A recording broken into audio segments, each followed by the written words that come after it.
تريكات الكاليستانكس. لو انت مبتدئ في رياضة الكاليستانكس هقولك على شوية تريكات يخلوك تجيب الحركات دي.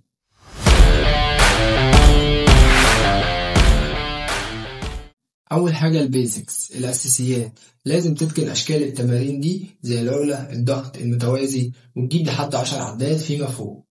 تاني حاجة إنك تهتم بجزء الكور، منطقة الجذع، منها البطن والجانبيات والقطنية، لأن تمارينها العامل الأساسي في حركة الهاند ستاند والباك ليفر والفرونت ليفر. تالت حاجة إنك تحط أهداف سهل تحققها، مثلا زي لو بتجيب 10 عدات ضغط توصل لعدد أكبر وتدخل على البايك بوشاب.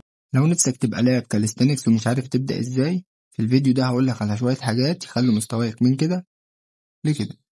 واحد، إنك تحط جدول مناسب لمستواك، يعني ما ينفعش تدخل تمرين يبقى صعب على عقلك يفهمه وعلى جسمك وعضلاتك يتحمله. ابدأ بتمارين مناسبة لقدرة تحمل عضلاتك. 2، إنك تركز على الكيف مش الكم، يعني تهتم بشكل وأداء التمرين صح، مش تجيب عدد كبير وخلاص. ده فعليا بيخلي تمرينك أصح وبيحميك من الإصابات. 3، إنك بتهمل تمارين الورم اب دايناميك، التسخين الحركي في بداية التمرين.